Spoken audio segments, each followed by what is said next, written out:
Assalamualaikum warahmatullahi wabarakatuh. Selamat datang kembali di Drupadi Horor. Namun sebelum kamu mendengarkan, jangan lupa subscribe dan nyalakan loncengnya agar kamu dapat notifikasi dari video terbaru selanjutnya. Tuliskan juga pendapat kalian pada kolom komentar di bawah. Selamat mendengarkan.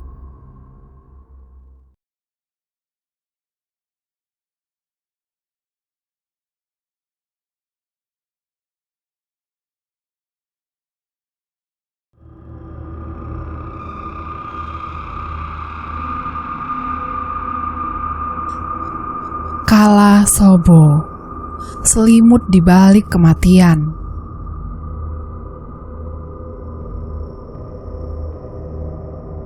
Setelah menempuh perjalanan selama 12 jam, sampailah Arman di sebuah jalan setapak menuju ke sebuah desa milik Untari dulu tumbuh dewasa.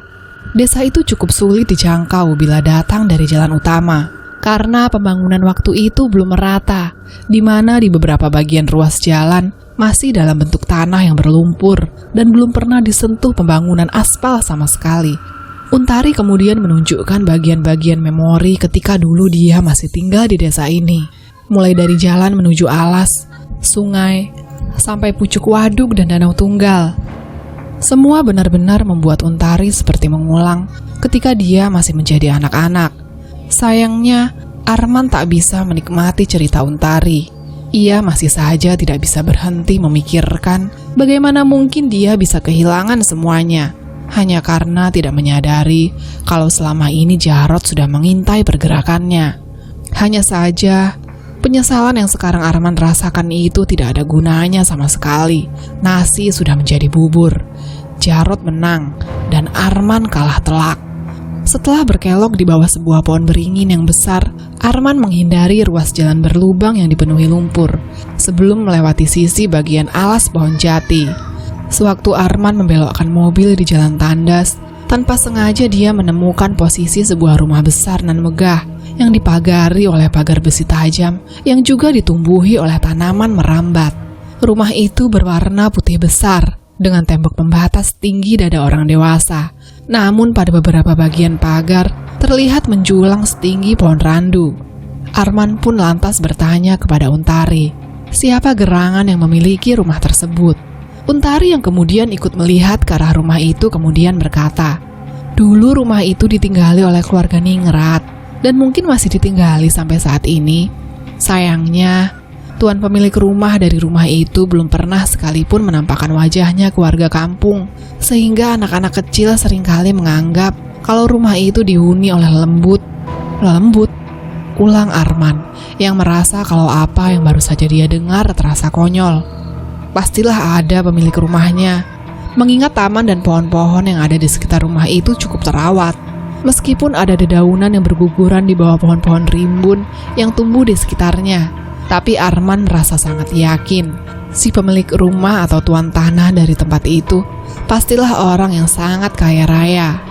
Jadi hal yang tidak mungkin kalau rumah itu adalah rumah para lelembut seperti apa yang baru saja dikatakan oleh Untari istrinya. Setelah berputar-putar mencari jalan menuju ke rumah saudara Untari, akhirnya sampailah mereka di sebuah rumah adat dengan pagar dari bambu runcing dan memiliki halaman rumah yang cukup luas di depannya. Bahkan lebar halaman rumah sampai bisa menampung beberapa mobil, termasuk mobil milik Arman dan satu mobil pick-up keluaran tahun 90-an. Ini rumah saudaramu? Tanya Arman kepada Untari. Sejenak mereka melihat ke sekeliling. Arman baru saja menyadari kalau orang itu ternyata adalah orang yang cukup berada. Meskipun dulu beliau hanya mengaku sebagai petani sayur, tapi melihat rumah dan tanah serta barang-barang yang dia miliki membuat Arman merasa sangat yakin kalau saudara Untari bukanlah petani miskin biasa seperti yang selama ini dia sangkakan. Arman melangkah turun, diikuti oleh Untari yang perutnya kini bertambah semakin besar. Kandungannya sudah menyentuh bulan kelima. Abi putranya yang sejak tadi bertanya-tanya kenapa mereka tidak pulang ke rumah ikut melangkah turun. Di dalam kepala bocah itu pastilah dia bingung di mana saat ini mereka sedang berada. Arman dan Untari sendiri belum menceritakan kepada anak itu perihal apa yang sedang terjadi kepada mereka. Lagi pula, bocah itu masih terlalu kecil untuk mengerti sebuah masalah yang saat ini sedang dihadapi oleh keluarganya. Ia belum perlu tahu kalau ayahnya baru saja bangkrut dan sudah kehilangan semuanya. Tak berselang lama setelah mereka turun dari dalam mobil, keluarlah seorang pria yang mungkin berusia 40-an atau mungkin 50-an dari dalam rumah. Pria itu memiliki kumis yang tebal, dengan tinggi sekitar 2 meteran. Badannya gempal dan tegap, seakan menunjukkan kalau selama ini dia adalah pekerja keras dalam menggarap lahan pertanian sayur yang sering diceritakan oleh Untari kepada Arman. Pria itu seketika tersenyum ketika melihat kedatangan saudarinya. Ia sudah berpesan kalau selama masa sulit ini, beliau mau membantu Untari dengan suaminya. Ia tak keberatan menyediakan rumah untuk tempat tinggal mereka sementara. Karena sejak dulu, semenjak dia kehilangan istri dan anaknya, pria yang biasa akrab dipanggil dengan nama Pardi itu hidup seorang diri, tanpa ada satu orang pun yang menemaninya. Sampai saat ini Pardi tak berniat untuk menikah lagi. Padahal, banyak perempuan di desa yang dengan senang hati mau dinikahi, kalau saja Pardi memang menginginkannya. Hanya saja, sosok Pardi yang misterius lebih banyak menghabiskan waktunya menyendiri dan menutup diri dengan orang lain. Ia seringkali menolak dan mengatakan kepada semua orang kalau dia akan tetap menunggu kepulangan istri dan anaknya. Padahal kejadian itu sudah berlangsung selama 4 tahun. Konon sebuah kabar tersebar mengenai desas-desus hilangnya istri dan anak Pardi, yang menurut orang-orang kalau istri dan anaknya kabur bersama dengan seorang pria lain dari desa sebelah, dan mereka tidak akan pernah kembali lagi ke tempat ini. Tapi ada juga yang mengatakan kalau kemungkinan istri dan anaknya sudah lama meninggal saat mereka memutuskan masuk ke dalam alas etan sendirian. Entah rumor mana yang benar. Yang jelas, Pardi terlihat tenang menjalani kehidupannya saat ini, meskipun perilakunya terkadang janggal bagi sebagian warga desa. Awalnya Arman cukup kesulitan tinggal di desa ini. Banyak tradisi dan gaya hidupnya yang berbanding terbalik dengan Arman yang masih tinggal di daerah ibu kota.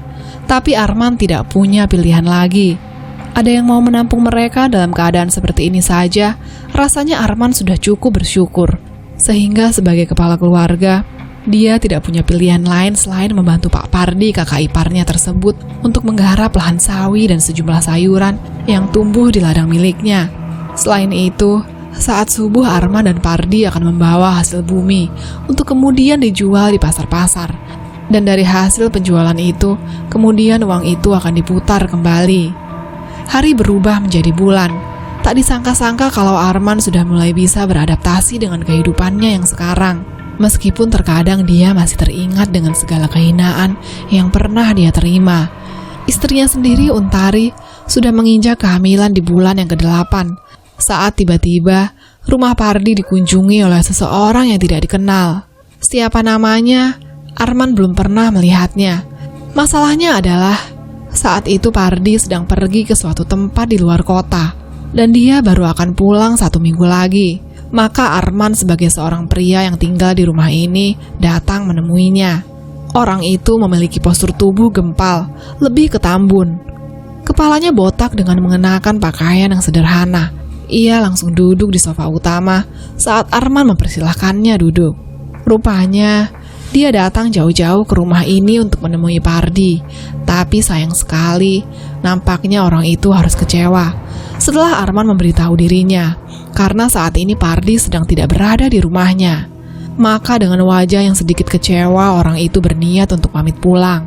Arman yang sejak tadi memperhatikan gerak-geriknya nampak janggal sewaktu berbicara dengan sosok pria tua berkepala pelontos tersebut.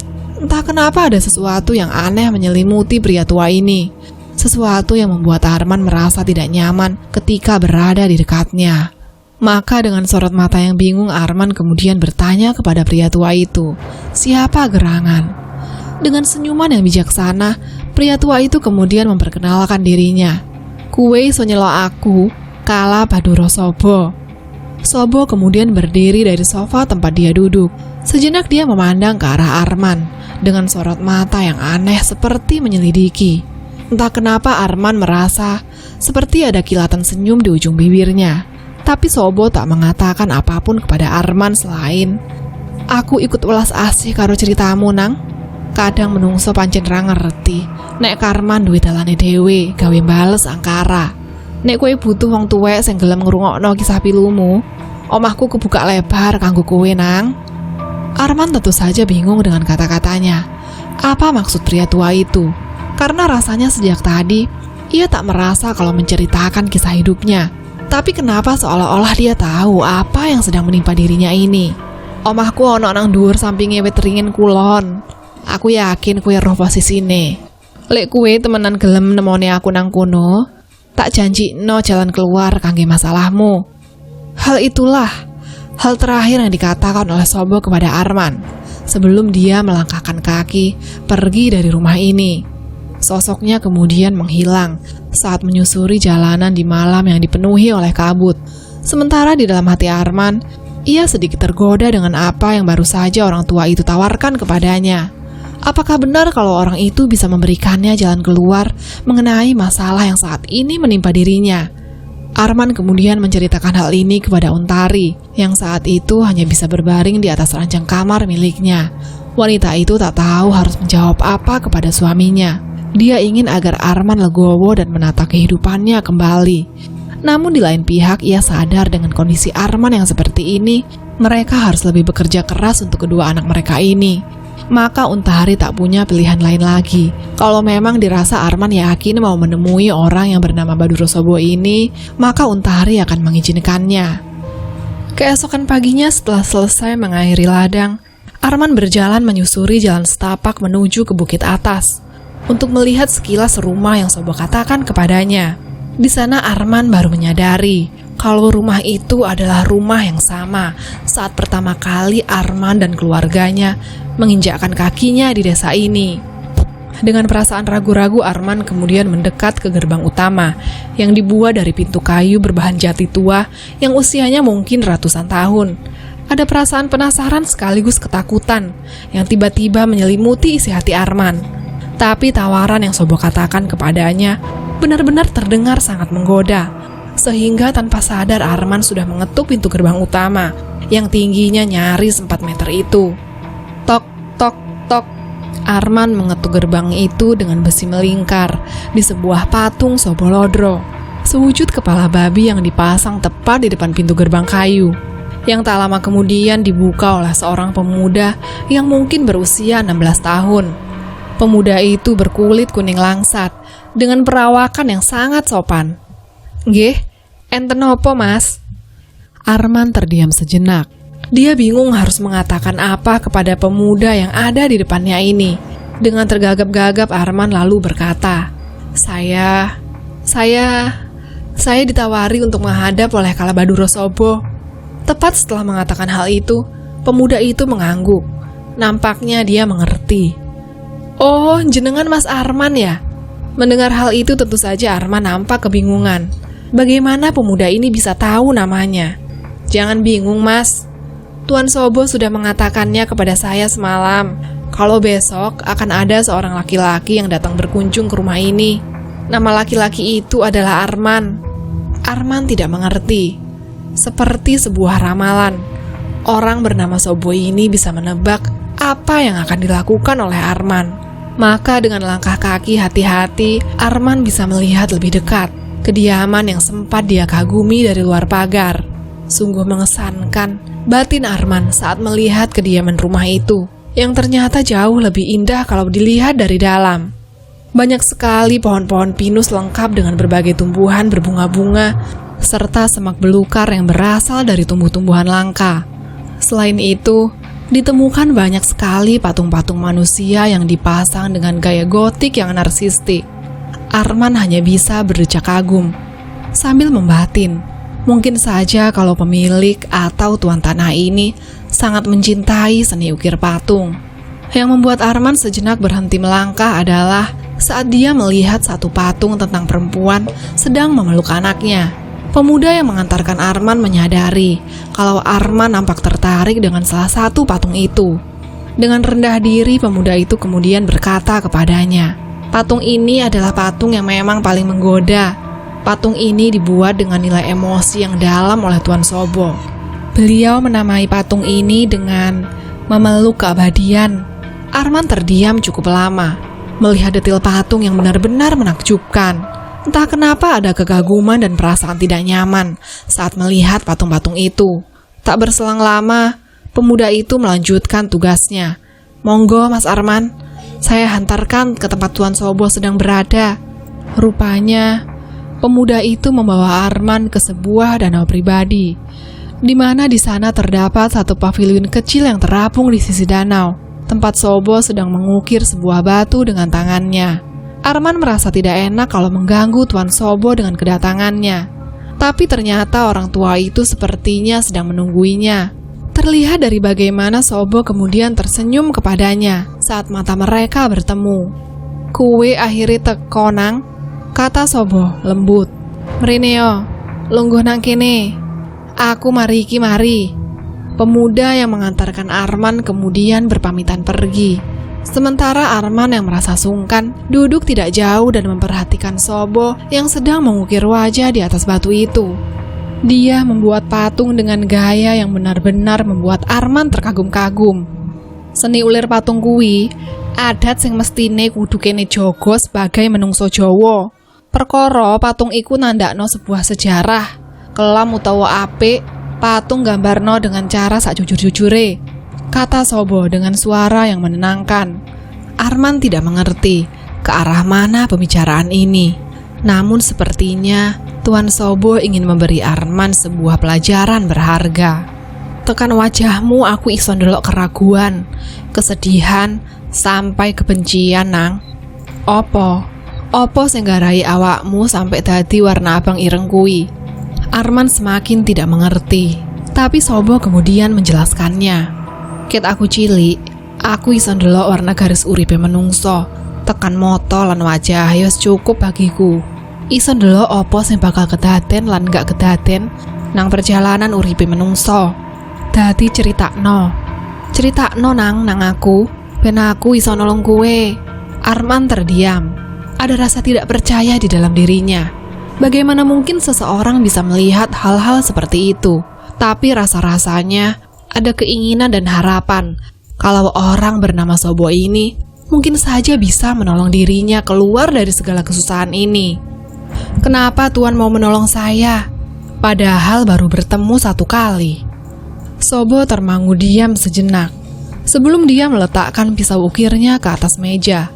Pria tua itu kemudian duduk, memandang Arman dengan sorot mata yang bijaksana. "Aku menolong karena aku tahu kalau hanya dengan kulah kau bisa lepas dari cengkeraman kesusahan ini. Dan satu hal lagi, aku tertarik dengan dirimu sebagai seseorang yang kelak akan menjadi salah satu bagian dari kisahku." Arman benar-benar dibuat tidak mengerti dengan segala ucapan yang keluar dari mulut pria tua ini. Metafora yang dia ucapkan seakan membuat Arman semakin gugup. Hanya saja, orang ini benar-benar memiliki sesuatu yang membuat Arman sendiri merasa ngeri dan sungkan dalam waktu yang bersamaan. Seolah-olah auranya benar-benar memberitahu kalau derajat mereka tidak sama sebagai manusia. Arman kemudian menceritakan setiap detil kisah hidupnya, mulai dari kehancuran bisnisnya, pengkhianatan, sampai perjalanannya hingga berakhir di desa ini. Di saat itu, Sobo hanya duduk dan mendengarkan, sambil sesekali menyesap kopi yang ada di atas meja. Setelah puas menceritakan semua kesialan-kesialan yang menimpa dirinya, barulah Arman bisa merasakan perasaan yang sedikit lega. Karena sejak tadi, Sobo sama sekali tidak menggurui atau menghakimi dirinya. Ia hanya bagai orang yang ingin mendengar luka. Sobo kemudian berujar kepada Arman, "Aku bisa menolongmu keluar dari semua keadaan ini. Tapi pertanyaannya, apa kau mau mengambil segala resiko yang mungkin akan kau temui kalau kau mengiyakan penawaranku?" Arman hanya terdiam. Ia memikirkan maksud kalimat, "segala resiko jika ia mengiyakan penawaran ini." Apa maksudnya? Arman pun pulang. Sobo memberikannya waktu sebelum malam ketiga setelah pertemuan pertamanya ini. Dan di saat itu Arman kemudian memikirkan semuanya. Hanya saja, Niat untuk menceritakan pertemuan dan pembicaraan ini tak dia sampaikan kepada Untari istrinya. Arman lebih memilih menyimpan semuanya sendiri. Tapi lambat waktu, Arman nampaknya semakin tergoda. Apalagi dari penuturan beberapa orang kalau Sobo memang bukanlah orang yang sembarangan. Puncaknya pada malam ketiga, ketika hari menjelang malam, Arman datang kembali ke rumah Sobo. Dan seperti sudah diduga sebelumnya, pemuda yang sebelumnya menjaga gerbang mempersilahkan Arman masuk dan menuntunnya kali ini ke sebuah bangunan yang menyerupai pura. Pemuda itu menyebut tempat ini dengan Omah Wolu. Arman pun membuka pintu Omah Wolu, di mana dia langsung dikejutkan dengan aroma yang tidak sedap, seperti langgau dari bebauan tai binatang.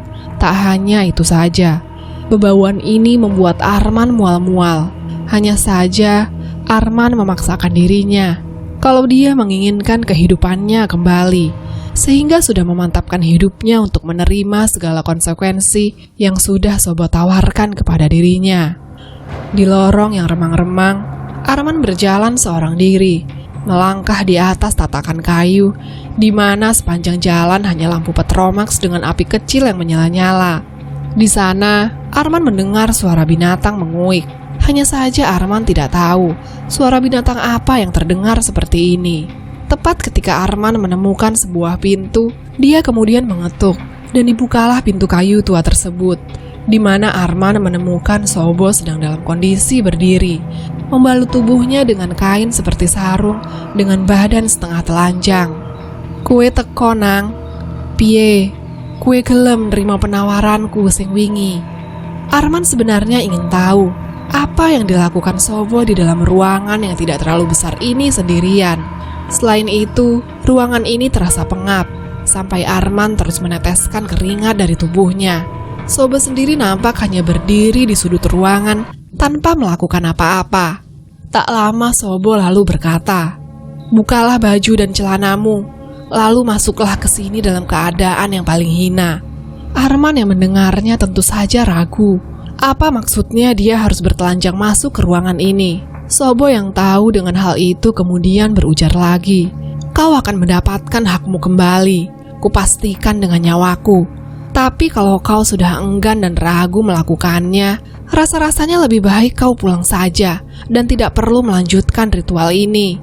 "Ritual?" sahut Arman. Ia sama sekali tidak diberitahu akan adanya ritual. Namun Arman tidak punya jalan untuk pulang. Lagi pula, dia sudah melangkah sampai sejauh ini. Maka Arman segera melakukannya. Ia menanggalkan semua pakaian yang menempel pada tubuhnya dan hanya menyisakan celana dalam. Arman kemudian melangkah masuk ke dalam ruangan itu. Tak lama berselang, suara menguik itu terdengar kembali. Kali ini jauh lebih keras dibandingkan sebelumnya. "Suara apa itu, Tuan?" "Ra perlu risau. Iku ngono bakal dadi mediamu bales perlakuan menungso sing wis nggarai kuwi susah, nang." Sobo kemudian mendekati Arman. Ia menyentuh tangannya, menyuruh agar laki-laki itu bersimpuh di hadapannya. Anehnya, Arman mengikuti setiap apa yang dikatakan oleh Sobo.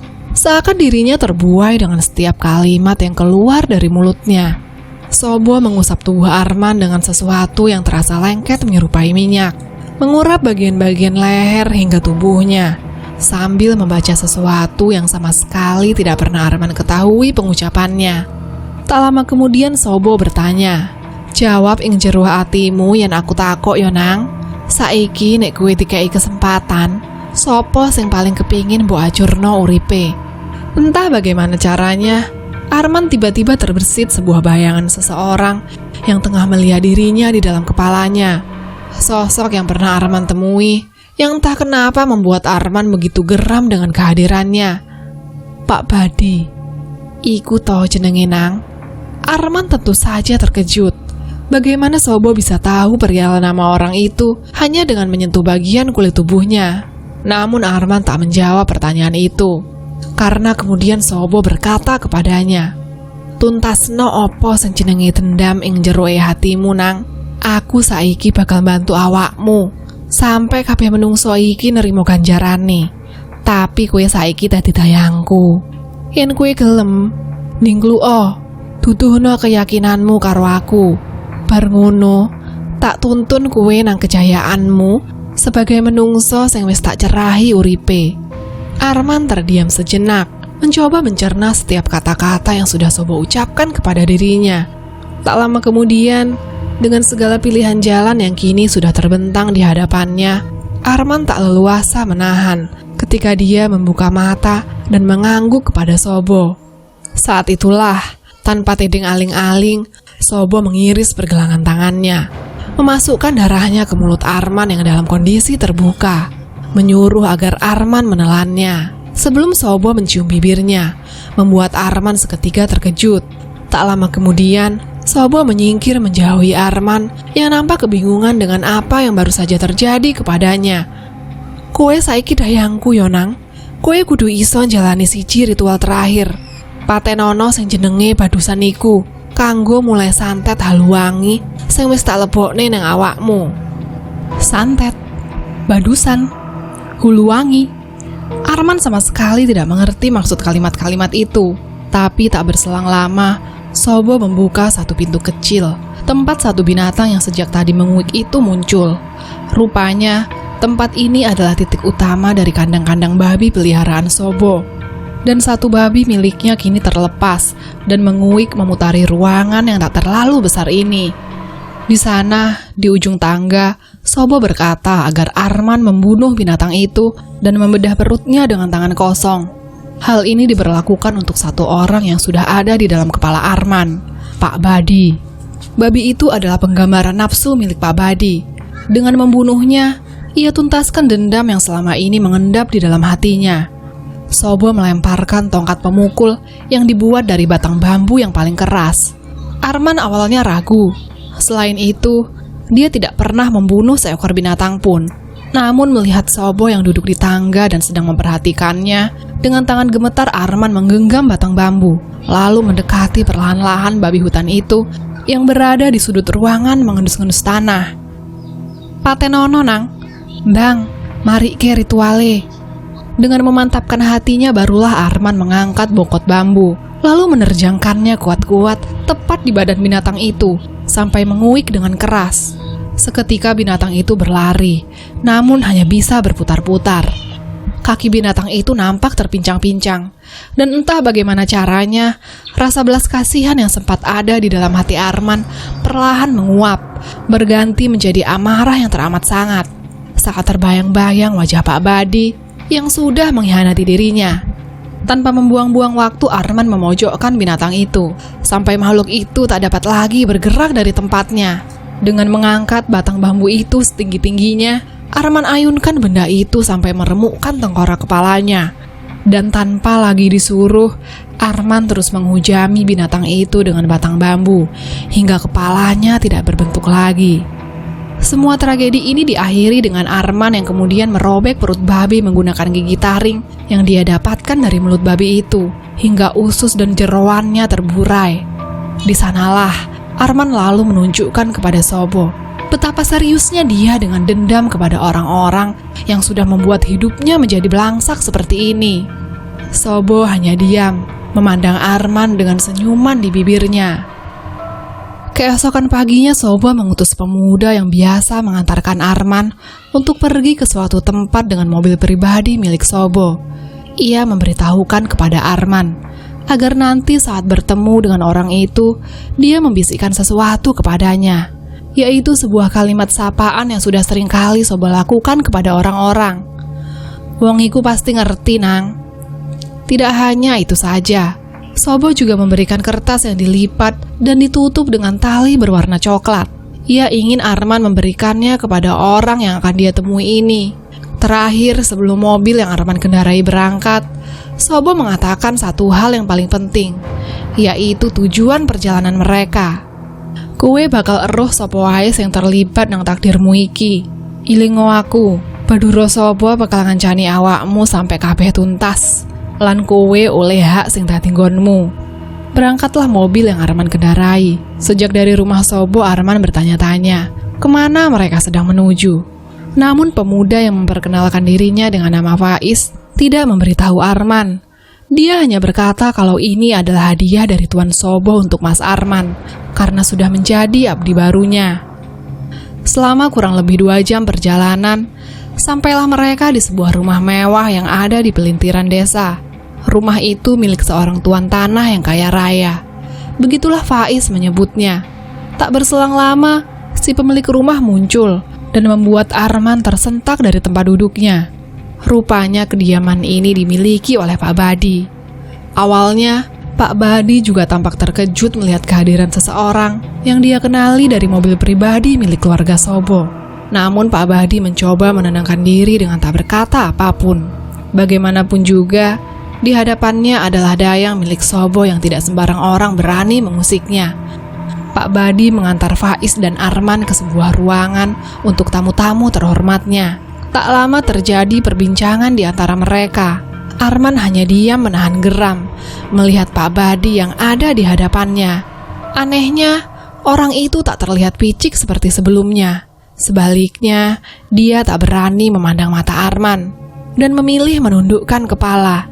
Saat Faiz kemudian berdiri, ia berkata kepada Pak Badi kalau Arman ingin menyampaikan sebuah pesan untuk Pak Badi yang langsung berasal dari Tuan Baduro Sobo, khusus untuk dirinya.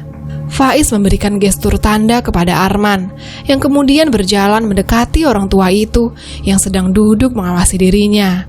Di sanalah, di bawah atap mewah rumah milik Pak Badi, Arman kemudian berbisik di telinganya.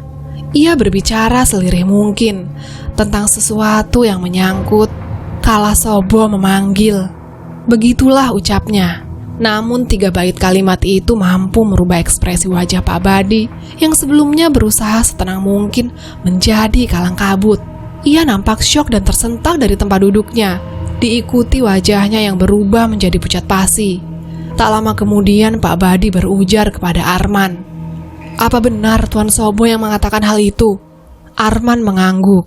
Meskipun dia tidak tahu apa maksud kata-kata itu, tak lupa Arman memberikan lipatan kertas yang dibalut tali coklat kepada Pak Badi, dan orang itu cepat-cepat membuka dan membacanya.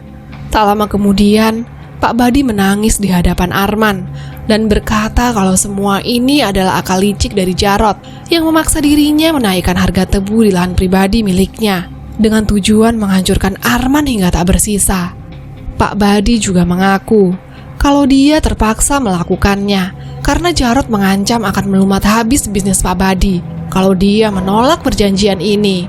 Dengan air mata mengalir, Pak Badi kemudian memohon kepada Arman agar dia diampuni.